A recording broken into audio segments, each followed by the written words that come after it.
Good morning, everyone. I'm my Gilchrist. www.lgfitnessmessiah.com is my web page.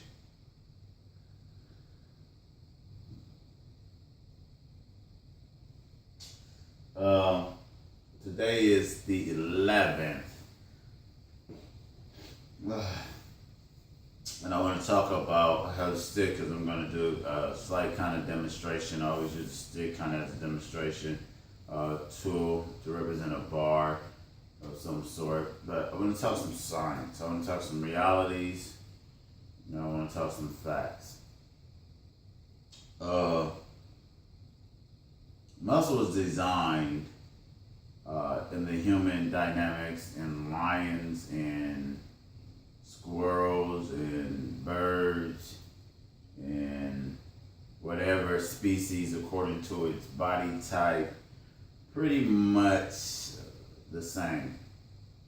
What I mean by that, it has a connective point, it has a location, what it's attached to, and it has a junction or a attachment or a other component where the insertion of the muscle fiber, ligament, tendon is pretty accurate on the bone or on the structure. That accuracy and the dynamics of that connective juncture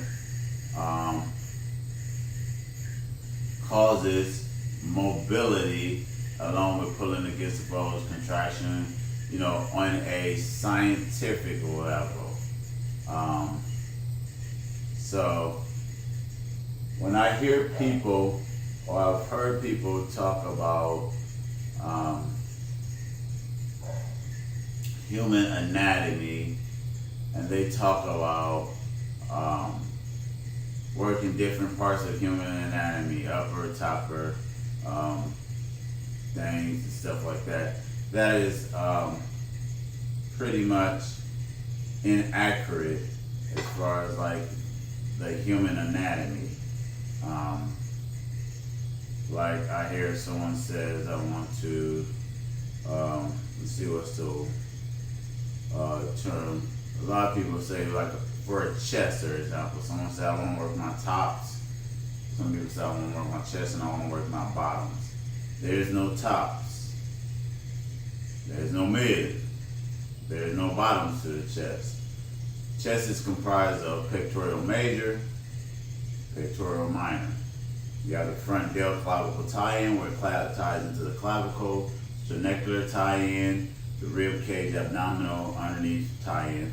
It fans out, the muscle fibers fan out like a fan, and they contract or pull the arms, the chest inward towards medial, the middle part of your body.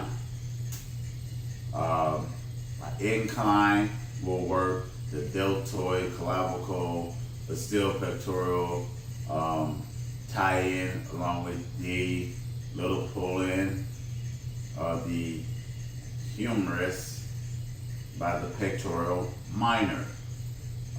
A decline will do kind of the same thing, but pectoral minor pull in, delt, clavicle. A flying motion will do some of the same thing. And that's just on a scientific level of the muscles, how they contract, how they pull, how they shorten, how the mitochondria slides, the directions that they pull the bone structure or the juncture or the connective point, the origin and the insertion scientifically. So when you understand those things about biomechanics, body movement, function, then it's easier to see the reality of what it is that you're actually working and what you're doing. But nevertheless, that's not to belittle or insult. It's just I believe in dealing in reality about what can be done and what it is that you're doing. Which brings me to the other part of my segment that I have right here. Let's talk about weights and dynamics of heavyweight, lightweight. I always hear another myth where people talk about, I'm going to do a lot of reps as lightweight so that I can get cut up. It doesn't make sense. First of all, you don't get cut up by the muscle if it is that you're going to get more ripped. You get actually more apparent look aesthetic of being more ripped by losing body fat. Now, depending on your pacing, depending on the weight, depending on what you're doing, you may be able to cross over in from the glycogen, glucose, oxygen, anaerobic, aerobic capacity of your particular muscles. That may be true, but you're not getting more ripped. You may not be recruiting as many muscle fibers, so it may not be dynamic, but you can recruit energy sources, you can recruit different things. And if you use force, speed,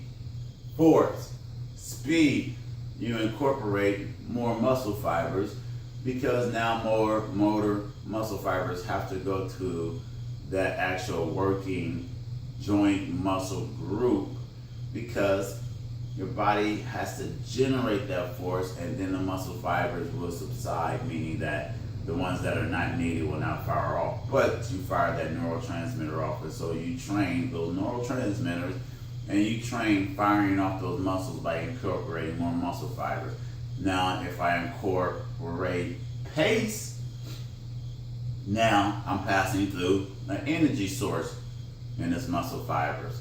If I'm going at this pace with this bar, at some point the energy source is going to start getting built up from the pyruvate, lactic acid, ATP. Now I am affecting a muscle fiber. I'm affecting that muscle group that I'm training in. If I'm going at the same weight and I'm going at this pace, I may not be affecting that muscle fiber as much, but I'm affecting in my head and with my clients when we do that at a particular weight that is not over the 87 percentile, which is my sports athletic conditioning weight, firing off muscle fiber. You may get some micro tears, but you'll get some micro tears with force too. Actually, you get more micro tears with force. Hang clean, that's what explosion is, which is more like a plyometric, recruiting more neurotransmitters. Now I might be training joint function, mobility, extension, flexion, pace, movement patterns, repetition, 500, 300, 500, 300 to 5,000 will change and make a new habit. That could be a function of what it is that I'm trying to relay, or that someone can get across with using a weight and selecting a weight. So the moral of the story is there's a lizard running down the wall here in Texas, which is crazy. I'm looking at him trying to talk to you, and there's lizards running down the wall. But nevertheless, that's normal down here in Texas. Not normal in Nebraska, so it's weird to me. But to get back to my point, the moral to the story is that I hear people who are supposed to be professionals and people giving advice about saying, oh, do tops, do bottoms, do champagnes, which is a tricep extension, kind of meaning wherever you're leveraging type of workout. But you do get both opposing sides of your arms that you're working. Or people talk about light money, heavy money, big weight, lightweight, getting cut, getting stronger, putting on bulk, heavy money, which is a myth. You will get bulk in the way that you eat. You will get cut in the way that you eat, or what you take in, or the way that your hormones are producing. A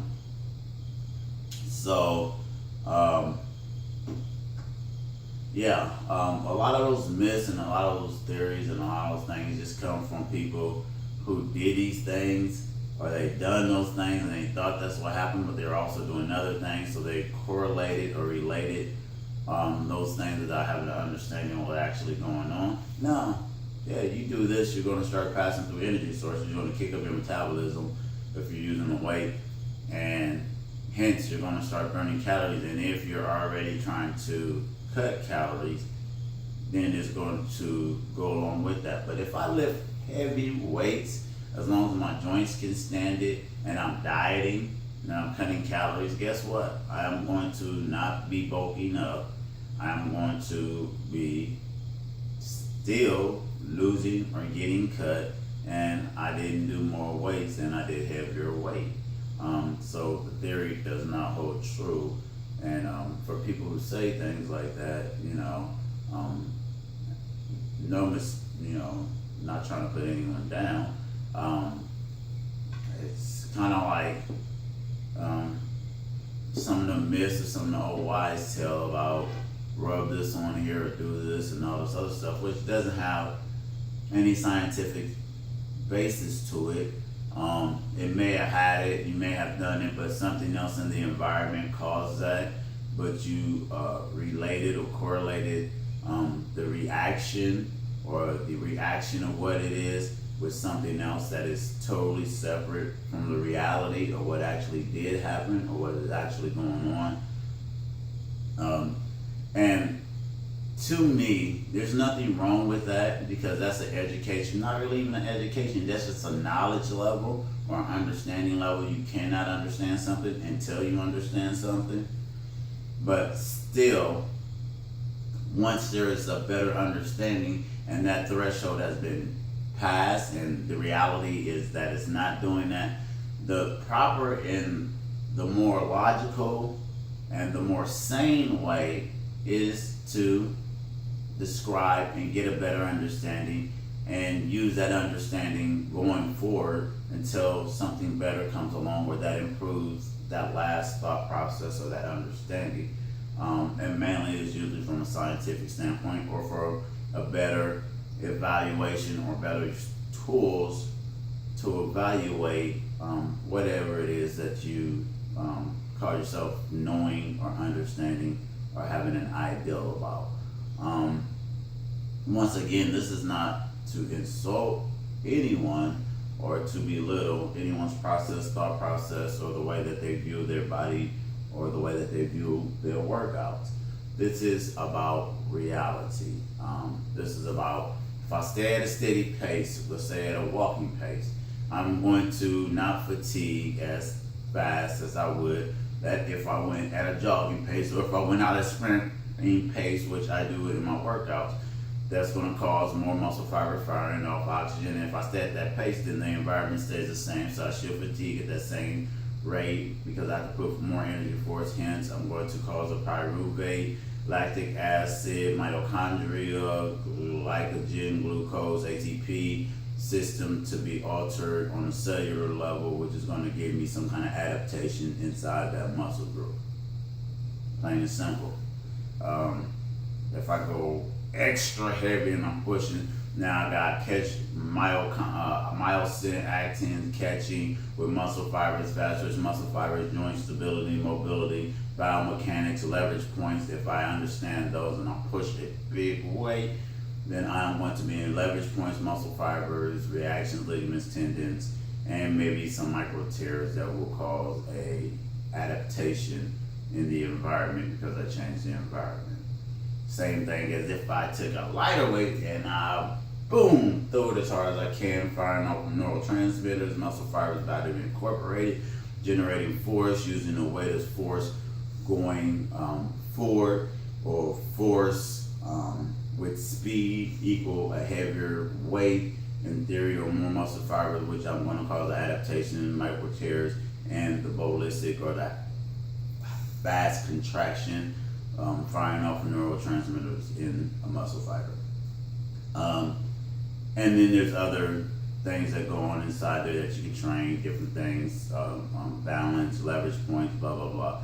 So, I mean, we could go on and on and on and on and on and on and on and on. And those are scientific things that I can do with anybody, reproduce those with anybody's, and have a pretty good clear path of how to reproduce it and get to where it is that I'm trying to get to with anybody, any age group, any athletic level, any ability or disability, because once again, I understand the science.